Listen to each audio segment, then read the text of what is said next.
if you looked at the programming languages of today, you probably get this idea that the world is object-oriented. But it's not. It's actually parallel. You've got everything from the lowest level, like multi-core machines, and up through networking and so on and so on. But it gets all the way up to users, who knows, planets, the universe. There's all these things that are happening simultaneously in the world. And yet the computing tools that we have are really not very good at expressing that kind of worldview. And that seems like a failing. But we can fix that if we understand what concurrency is and how to use it. Now, I'll assume that most of you at least heard of the Go programming language, which is what I've been working on at Google the last few years. And Go is a concurrent language, which means that it has some things in it that make concurrency useful. Like it's got the ability to execute things concurrently, the ability to communicate between things that are executing concurrently, and it's got this thing called a select statement, which is a multi-way concurrent control switch. If that doesn't make any sense to you yet, don't worry. But when we announced Go, which was about 2 years ago, all these programmers out there said, oh, concurrent tools. I know what to do. I can run stuff in parallel. Yay! But that actually isn't true. Concurrency and parallelism are not the same thing. It's a commonly misunderstood problem, and I'm here to try to explain why and to show you that concurrency is actually better. What would happen to these people who were confused was they'd take a program, they'd run it on more processors, and it would get slower. And they think, this is broken, it doesn't work, I'm going away. But what was really broken was their worldview, and I hope I can fix that. So what is concurrency? Well, concurrency, as I'm using it and as it's intended to be used in the computer science world, is a way to build things. It's a composition of independently executing things, typically functions, but they don't have to be. And we usually express those as these interacting processes. And by process, I don't mean a Linux process. I mean the sort of general concept that embodies threads and coroutines and processes, the whole thing. So think in the most abstract possible sense. So it's the composition of independently executing processes. Parallelism, on the other hand, is the simultaneous execution of multiple things, possibly related, possibly not. And if you think about it in sort of a general hand-wavy way, concurrency is about dealing with a lot of things at once. And parallelism is about doing a lot of things at once.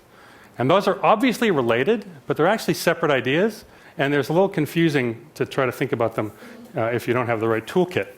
So one is really about structure, concurrency, and one is about execution, parallelism. And I'll show you why those are important. So concurrency is a way to structure a thing so that you can maybe use parallelism to do a better job. But parallelism is not the goal of concurrency. Concurrency's goal is a good structure. So here's an analogy you might be familiar with. If you're running an operating system, it might have a mouse driver, a keyboard driver, display driver, network drivers, whatever else. And those are all managed by the operating system as independent things inside the kernel. But those are concurrent things. They aren't necessarily parallel. If you only have one processor, only one of them is ever running at a time. And so there's a concurrent model for these I/O devices, but it's not inherently parallel. It doesn't need to be parallel. Whereas a parallel thing might be something like a vector dot product, which you can break down into microscopic operations that you can execute on some fancy computer in parallel. Very different idea, not the same thing at all. So in order to make concurrency work, though, you have to add this idea of communication, which I'm not going to focus on too much today, but you'll see a little bit about it. So concurrency gives you a way to structure a program into independent pieces, but then you have to coordinate those pieces. And to make that work, you need some form of communication. And Tony Hoare in 1978 wrote a paper called Communicating Sequential Processes, which is truly one of the greatest papers in computer science. And if you haven't read it, if anything out of this talk sinks in, it's that you should go home and read that paper. It's absolutely amazing. But based on that, a lot of people with lesser minds have followed and built tools to use his ideas into concurrent languages, like Erlang is another one that's great. Go has some of these ideas in it. But the key points are all in that original paper, with a couple of minor exceptions, which I'll come up to. But look, this is all way too abstract. We need gophers. So let's get some gophers going. Here's a real problem we want to solve, okay? We have a pile of ancient, obsolete manuals, say the C++ 98 manuals, now that C++ 11 is out. Or maybe it's the C++ 11 books and we don't need them anymore, whatever. The point is we got to get rid of them. They're taking up space. So we have a gopher whose job is to take the books from one pile and move them into the incinerator and get rid of them, okay? But with only one gopher, it's going to take a long time if it's a big pile. And also, gophers aren't very good at moving books, although we've given them a cart. So let's put another gopher in the problem. Except he's not going to get any better, right? Because he needs the tools. And this is kind of pointless. We need to give him all of the parts he needs in order to do this. So this gopher needs not only the ability to be a gopher, but he also needs the tools to get the job done. So let's give him another cart. Now that's going to go faster. We're definitely going to be able to move books quicker with 2 gophers pushing the carts.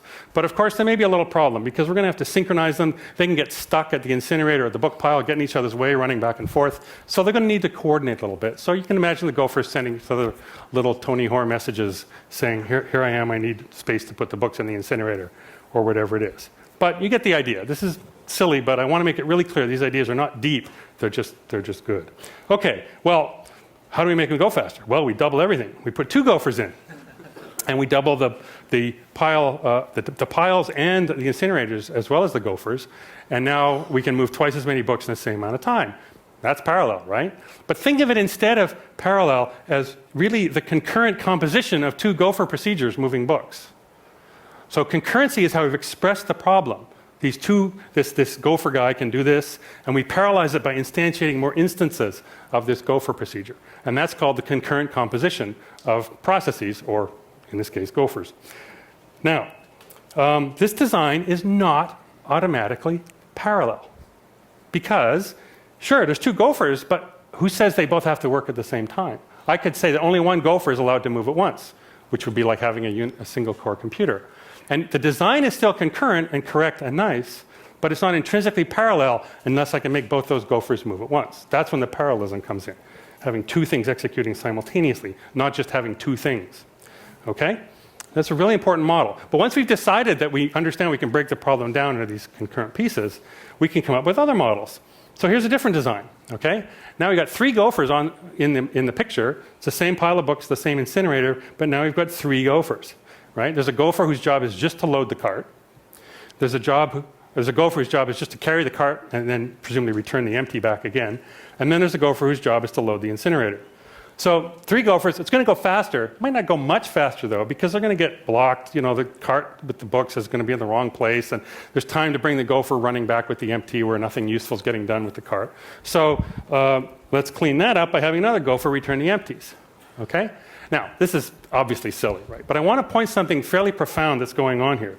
This version of the problem will actually execute better than this problem, this guy, even though we're actually doing more work by having another gopher running back and forth in here.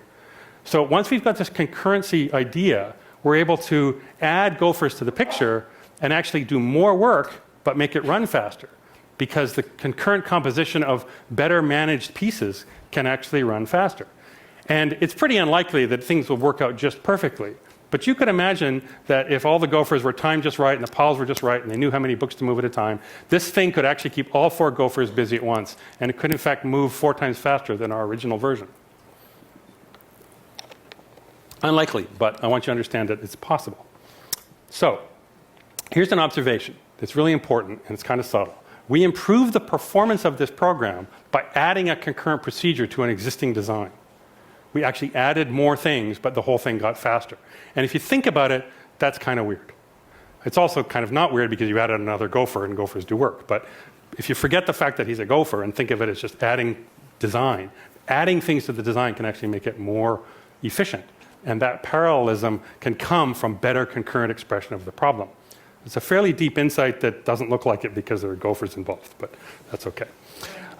So we have 4 concurrent procedures running here, right? There's a gopher that loads things into the cart. There's a gopher that takes the cart and trucks it across towards the incinerator. There's another gopher who's unloading the cart's contents into the incinerator. And there's a 4th gopher who's returning the empty carts back. And you can think of these as independent procedures, just running as independent things completely. And we just compose those in parallel to construct the entire program solution. But that's not the only way we could do it. Here's a completely different design. Sorry, not completely different. Here's the same design made more parallel by putting another pile of books, another incinerator, and 4 more gophers. But you see, the key point is here, we're taking the idea that we have, how we break the problem up, and once we understand its concurrent decomposition, we can actually parallelize it on different axes and get better throughput, or not, but at least we understand the problem in a much more fine-grained way. We have control over the pieces. In this case, if we get everything just right, we've got 8 gophers working hard for us, burning up those C++ manuals. Or maybe there's no parallelization at all. Who says that all these gophers have to be busy at once? I might only be able to run one gopher at a time, in which case this design would only run at the rate of a single gopher like the original problem, and the other 7 would all be idle while he's running. But the design is still correct. And that's a pretty big deal, because it means that we don't have to worry about parallelism when we're doing concurrency. If we get the concurrency right, the parallelism is actually a free variable that we can decide just how many gophers are busy. Or we could do a completely different design for the whole thing. Let's forget the old pattern, put in a new pattern, and we'll have 2 gophers in the story. But instead of having one gopher carry it all the way from the pile to the incinerator, we put a staging dump in the middle. So the first gopher carries the books to the dump, drops them off, runs back, gets more. The second guy sits there waiting for books to arrive to the pile, takes them from there, and moves to the incinerator. And if you get this right, you've got 2 gopher procedures running, but they're kind of different procedures. They're kind of the same, but they're subtly different. They have slightly different parameters. But if you get this system running right, at least once it's started, it can, in fact, in principle, run twice as fast as the original, even though it's a completely different design in some sense to the original one. But of course, once we've got this composition, we can go another way. We can parallelize the usual way. Run 2 versions of this whole program at once and double again. Now we've got 4 gophers, maybe up to 4 times the throughput. Or we could take a different way again and put the staging pile in the middle into the original concurrent multi-gopher problem. So now we've got 8 gophers on the fly and books getting burned at a horrific rate. But that's still not good enough, because we can parallelize on another dimension and go full on. So here's 16 gophers moving those books to the burning pile. And obviously this is very, very simplistic and silly, but it's got gophers in it, so that makes it good. But I want you to understand that conceptually, this is really how you think about running things in parallel. You don't think about by running in parallel, you think about how you break the problem down into independent components that you can separate and understand and get right, and then compose to solve the whole problem together. So, what does this all mean? Well, first of all, there are many ways you could do this. I showed you just a couple. If you sit there with a sketchbook, you can probably come up with 50 more ways to have gophers move books. There's lots of different designs. They're not necessarily all equivalent, but they can all be made to work. And you can then take those concurrent designs and refactor them, rearrange them, scale them in different dimensions to get different abilities to process the problem. And it's nice because however you do this, the correctness of your algorithm for doing this is easy. It's not going to break. I mean, they're just gophers, but the design is intrinsically safe because you've done it that way. However, this is obviously a stupid problem. This has no bearing on real work. Well, actually it does. Because if you take this problem and you change the book pile into some web content, you change the gophers into CPUs, you change the cart to the networking or the marshalling code or whatever it is you need to run to move the data, and then the incinerator is the web proxy or browser, whoever you want to think about the consumer of the data, you've just constructed the design for a web serving architecture. And you probably don't think of your web serving architecture as looking like that, but the fact is, it's pretty much what it is. Right? And you can see by substituting the pieces, this is exactly the kind of designs that you think about. And when you talk about things like proxies and forwarding agents and buffers and all that kind of stuff, scaling up, more instances, they're on this drawing. You just don't think of them that way. So they're not intrinsically hard things to understand. If gophers can do it, so can we, right? So let me now show you how to use these ideas a little bit in building things with Go. Now, I'm not going to teach you Go in this talk. I hope some of you know it already. I hope lots of you go and learn about more about it afterwards. But I'm going to try to teach you a little tiny bit of Go, and then hope the rest kind of gets absorbed as we do it. So Go has these things called Go routines, which you can think of as being a little bit like threads, but they're actually different. And rather than go into the details of how they're different, let's just say what they are.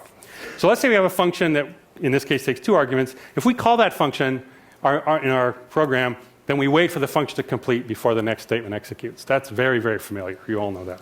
But if instead you put the keyword Go before you call that function, then what happens is that function starts running, but you get to run right away, at least conceptually. Not necessarily. Remember concurrency versus parallel. But conceptually, your program keeps running while F is off here doing his thing, right? And you don't have to wait for the F to return. And if that seems confusing, just think of it as being a lot like the ampersand in the shell. So this is like running F ampersand off in the background. Okay? Now, what exactly is a Go routine? Well, they're kind of like threads, right? Because they run together. They're in the same address space. Within a program they are, at least. But they're much, much cheaper. It's pretty easy to make them, and they're very cheap to create. And then they get multiplexed dynamically onto operating system threads as required, so you don't have to worry about scheduling and blocking and so on. The system takes care of that for you. And when a Go routine does need to block, like doing a read system call or something like that, no other Go routine needs to wait for it. They're all scheduled dynamically. So they feel like threads, but they're a much, much lighter weight version of them. And it's not an original idea. Other languages and systems have done things like this, but we gave them our own name to make it clear what they are, so we call them Go routines. Okay, now I mentioned we have to communicate between these things, right? So to do that, we have these things in Go called channels, which are like a little bit like pipes in the shell, but they have types and they have other nice properties, which we're not going to go into here today. But here's a fairly trivial example. We create a timer channel and say it's a channel of time.time values. And then we launch this function in the background that sleeps for a certain amount of time, delta t, and then sends on the timer channel the time at that instant, time.now. And then the other process, because the other Go routine, because this one was launched with a Go statement, doesn't have to wait, it can do whatever it wants. And when it's ready to hear that the other guy is completed, he says, I want to receive from the timer channel whatever that value is. And that Go routine will block until there's a value to be delivered. And once it is completed, that will get set to the time at which the other Go routine completed. Trivial example, but everything you need is in that one little slide. And then the last piece is a thing called select. And what it does is it lets you control your program's behavior by by looking at multiple channels at once and seeing who's ready to communicate. And you can decide to rate, in this case, between channel 1 or channel 2, and the program will behave differently depending on whether channel 1 or channel 2 is ready. In this case, if neither is ready, the default clause will run, which lets you sort of fall through if nobody's ready to communicate. If the default clause is not present in the select, then you'll wait until one or the other of the channels is ready. And if they're both ready, the system will just pick one randomly. So this will come up a little later, but it's pretty much like a switch statement, but for communications. And if you know Dijkstra's guarded commands, it should seem fairly familiar.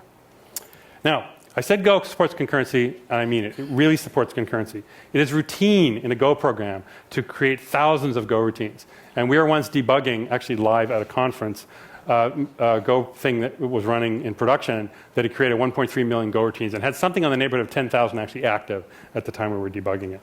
And to make this work, of course, they have to be much, much cheaper than threads, and that's kind of the point. So they're not free. There's allocation involved, but not much, and they grow and shrink as needed, and they're sort of well managed. But they're very, very cheap, and you can think about them as being as cheap as Gophers. You also need closures. I showed you a closure sort of under the covers before. Here's just proof that you have them in the language, because they're very handy in concurrent expressions of things to create nonce procedures. So you can create a function that here, in this case, composes a couple more functions, returns a function. It's just to show that it works, and they're real closures in Go. So let's use these elements to build some examples, and I hope you'll learn a little bit of concurrent Go programming by osmosis, which is the best way to learn. So let's start by launching a daemon. You can use a closure here to wrap some background operation you want done, but not wait for it. So in this case, we have two channels, input and output. And for whatever reason, we have to deliver input to output, but we don't want to wait until the copying is done. So we say go func for a closure, and then have a for loop that just reads the input values and writes them to the output. And the for range clause in Go will drain the channel. So it'll run until the channel is empty and then exit. So this little burst of code just drains the channel automatically and does it in the background, so you don't have to wait for it. And it's a little bit of boilerplate there, but it's not too bad, and you get used to it. Let me now show you a very simple load balancer, a very simple one. And if there's time, which I'm not sure there will be, I'll show you another one. But this is a simple one. So imagine you have a bunch of jobs that need to get done, and we've abstracted them away here, or maybe concretized them into a work structure with 3 integer values that you need to do some operation on. So the worker tasks, what they're going to do is compute something based on these values, and then I've put a sleep in there so that we're guaranteed that we have to think about blocking, because this worker task may block an arbitrary amount of time. And the way we structure it is we have the worker task read the input channel to get work to do, and have an output channel to deliver the results. So those are the arguments to this function. And then in the loop, we range over the input values, doing the calculation, sleeping for some essentially arbitrary time, and then delivering the output to the output to the guy who's waiting. So we have to worry about blocking. So that's got to be pretty hard, right? Well, there's the whole solution. And the reason this is so easy is that the channels and the way they work along with the other elements of the language let you express these concurrent things and compose them really well. What this does is creates two channels, an input channel and an output channel, which are the things connected to the worker. They're all reading off one input channel and delivering to one output channel. And then you just start up some arbitrary number of workers. Notice the go clause in the middle there. All these guys are running concurrently, maybe in parallel. And then you start another job up that says generate lots of work for these guys to do. And then you hang around in this function called receive lots of results, which will read the values coming out of the output channel in the order that they complete. And because of the way this thing is structured, whether you're running on one processor or 1,000, the job will run correctly and completely and will use the resource as well. It's all taken care of for you. And if you think about this problem, it's pretty trivial, but it's actually fairly hard to write concisely in most languages without concurrency. Concurrency makes it pretty compact to do this kind of thing. And more important, it's implicitly parallel, although you don't have to think about parallelism if you don't want to. But it also can scale really well. There's no synchronization or nonsense in there. Num workers could be a huge number and the thing would still work efficiently. And the tools of concurrency therefore make it easy to build these kind of solutions to fairly big problems. Also notice there was no locking, no mutexes. All these things that people think about when they think about the old concurrency models, they're just not there. You don't see them. And yet this is a correct, concurrent, and parallelizable algorithm with no locking in it. That's got to be good, right? But that was too easy. So let's see how we're doing. Yeah, I got time to do the harder one. This is a little trickier, but it's the same basic idea, but done much more realistically. So imagine we have a load balancer that we want to write that's got a bunch of requesters generating actual work, okay? And we have a bunch of worker tasks, and we want to distribute all these requesters' workload onto an arbitrary number of workers and make it all sort of load balance out so the work gets assigned to the least lightly loaded worker. So you can think of the workers may have large amounts of work they're doing at once. It's not just one at a time, they may be doing lots. And there's lots of requests going on, so it's a very busy system. This could be maybe on one machine, which is how I'm going to show it to you. But you could also imagine that some of these lines represent network connections that are doing proper load balancing. Architecturally, the design is still going to be safe the way we do it. So what a request looks like is very different now. We have some arbitrary function, closure if you like, that represents the calculation that we want to do. And we have a channel on which we're going to return the result. Now notice the channel is part of the request. In Go, unlike a lot of the other languages like Erlang, the channel idea is there, and that's a first-class value in the language. And that allows you to pass channels around, and they're kind of like file descriptors in the sense that if you have the channel, you can communicate with someone, but anyone who does not have the channel is not able to. So it's like being able to pass a phone call to somebody else to do, or to pass a file descriptor over a file descriptor. It's a pretty powerful idea. So the idea is you're going to send a request with a calculation to do and a channel on which to return the result once it's done. So here's an artificial but somewhat illustrative version of the requester.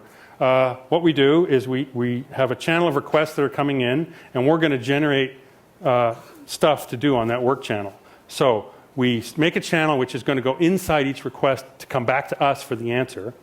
We do some work, which I've just represented here as sleeping. Who knows what it's actually doing. And then you send on the work channel a request object with the function you want to calculate and whatever that is, I don't care, and a channel on which to send the answer back. And then you wait on that channel to get the result to come back.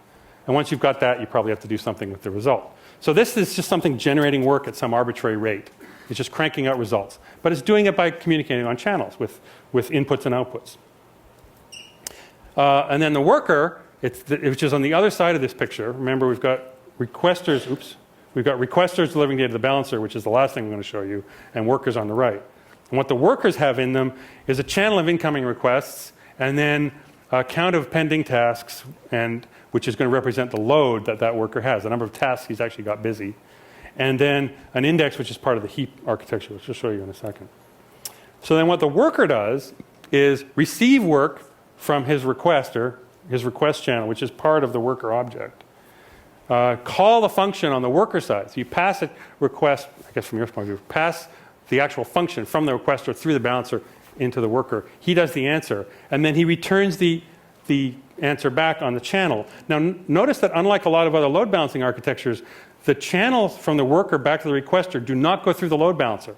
Once the requester and the worker are connected, the balancer's out of the picture, and the worker and the requester are talking directly. And that's because you can pass channels around inside the system as it's running. Okay? And then, if you want to, you could also put a go routine inside, put a go statement inside here and just run all these requests in parallel on the worker. It would work just fine if you did that, but that's enough going on at once already. Okay, and then the balancer is kind of magical. You need a pool of workers, and you need some balancer object you're going to put the balancer's methods on. And that includes a pool, and then a single done channel, which is how the workers tell the balancer that they've finished their most recent calculation. So then the balancer is pretty easy. What it does is it just forever does a select statement, waiting either for more work to do from a requester, in which case it dispatches that request to the most lightly loaded worker, or a worker tells them he's done, in which case you update the data structure by saying the balancer, that worker has completed his task. So it's just a simple two-way select. And then we just have to implement these two functions. And to do that, what we actually do is construct a heap. I'll skip that bit. It's not very exciting. You'll get the idea. Dispatch, all dispatch has to do is grab the least loaded worker, which is a standard priority queue implementation on a heap. So you pull the most lightly loaded worker off the heap. You send it the task by writing the request to its request channel.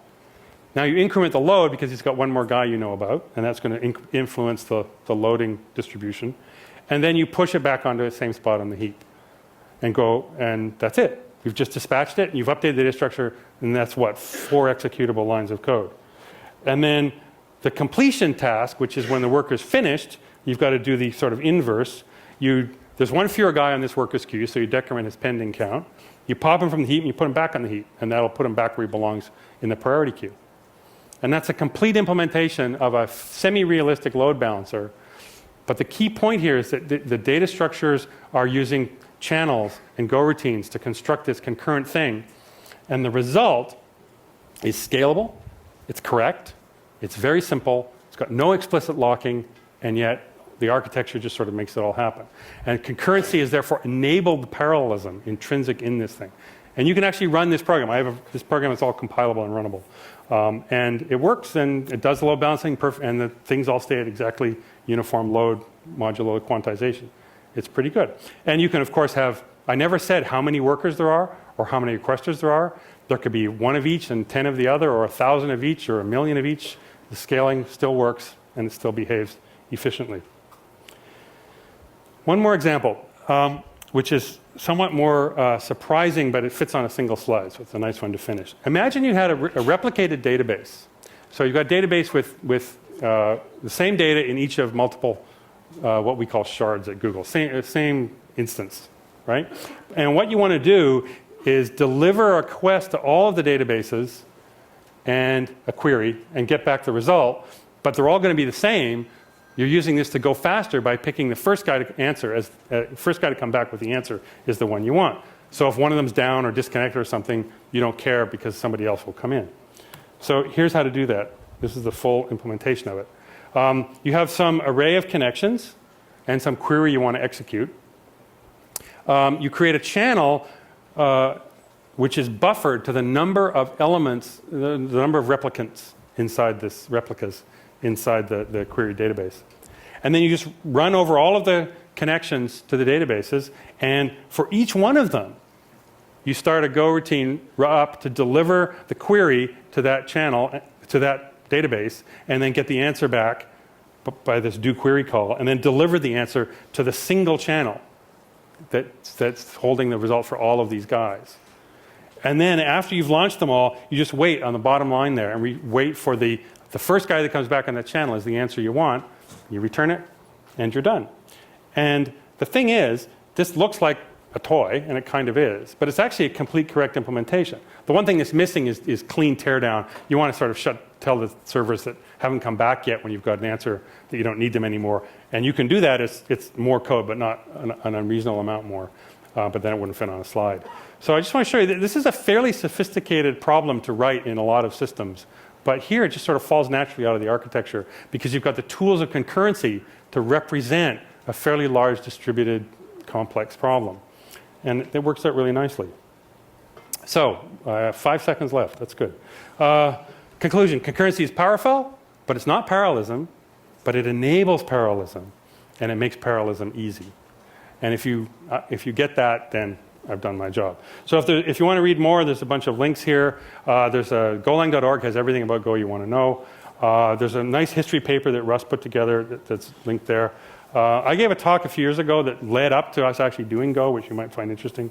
Bob Harper at CMU has a really nice blog posting called Parallelism is Not Concurrency, which is very similar to the idea that concurrency is not parallelism, but not quite.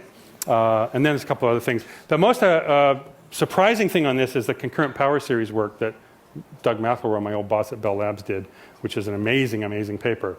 But also, if you want a completely different spin on it, the last link on the slide is to another language called Sawzall, which I did at Google shortly after coming there from Bell Labs. And it's remarkable because it is incredibly parallel language, but it has absolutely no concurrency. And by now, I think you might understand that that's possible.